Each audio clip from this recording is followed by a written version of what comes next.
I will never forget that night.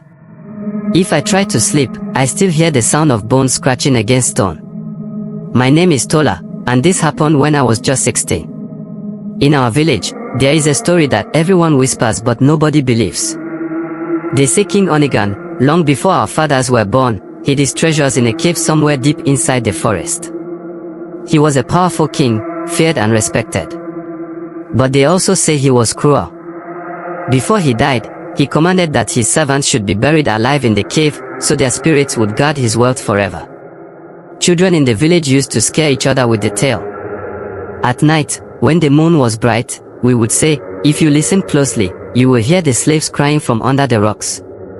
But to us, it was only a story, something to keep us from wandering too deep into the bush. Nobody dared to go near that place until my brother, Sei, found something strange. He came running home one hot afternoon, his chest heaving, sweat dripping down his face. In his hands he carried a small clay pot. It was cracked, covered in dirt, but when he shook it, we heard the sound of shells and beads rattling inside. Tola, he whispered, looking around to make sure no one was watching. He tipped the pot over, and out spilled cowries, old beads, and a heavy ring that looked like it belonged to a king. I gasped. Where did you find this? His eyes shone with excitement. Near the old Iroko tree, deep in the forest. I swear this is from Onigun's cave. I saw rocks shaped like a mouth, a cave hidden behind vines. We have to go back. There must be more. I wanted to say no. My stomach tightened as he spoke. The stories came rushing back to me. But Sei was my older brother. When he decided something, it was hard to stop him. I'm not sure, I whispered. What if the spirits are real? He laughed, brushing the dirt from his hands. Spirits. Oh, Tola, those are just tales to scare children. Don't you see? If we find the treasure, we will never suffer again. Mama will never cry about food. We will be rich. And so, I followed. I was foolish.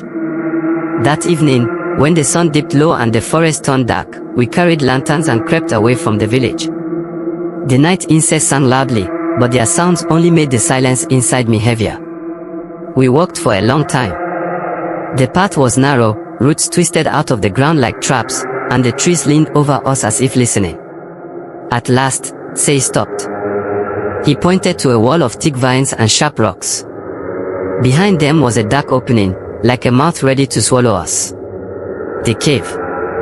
My chest tightened. Sei, are you sure? He grinned, his teeth flashing in the lantern light. Trust me, little sister. We are about to change our lives. We pushed the vines aside and stepped in.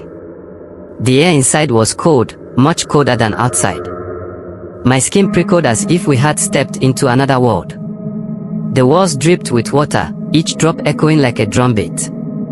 The smell was heavy, like old earth mixed with something rotten, as if death had been waiting there for a long time. We went deeper, our lanterns glowing faintly against the darkness. Suddenly, the light reflected on something bright. I blinked. My jaw dropped. There, stacked in piles, were ornaments of gold, carved stools decorated with ivory, and jars filled with beads. Crowns and bracelets sparkled, untouched by time. The stories were true. Sei's eyes widened. He laughed in disbelief. We are rich, Tola. Look at this. He bent down and lifted a crown. It glittered in the lantern light. Do you know what this means? We can buy land, cattle, everything we ever wanted. That was when it started. The air grew heavy, pressing down on my chest. The ground shook a little, dust falling from the ceiling. And then, from deep in the shadows, a voice whispered in Yoruba. To Nba Oro Onigun Mu. Who dares to touch the wealth of Onigun? My heart froze. My mouth went dry. The lantern flickered as if it wanted to die. Sei's smile vanished. He dropped the crown. The sound of metal hitting the floor echoed through the cave like a drum of war. From the corner, something moved. At first I thought it was just a shadow. But no, arms stretched out of the wall itself, thin like sticks, with skin hanging off them like rags. Faces, many faces, pressed against the stone, as if the rocks themselves were alive. Eyes rolled, and mouths opened wide. But the sound that came out was not human, it was a scream, deep and sharp, mixed with crying and laughter at the same time. My knees shook. "Say," I whispered. He grabbed my hand. "Run," he shouted. We ran. Our lanterns swung wildly, throwing strange shapes on the cave walls. Behind us, the shadows tore themselves free, crawling and dragging across the ground. I swear I felt cold fingers brush my neck as we scrambled out, gasping, falling, getting up again. The vines at the entrance tore our skin, but we didn't care. The moment we burst into the night, everything stopped.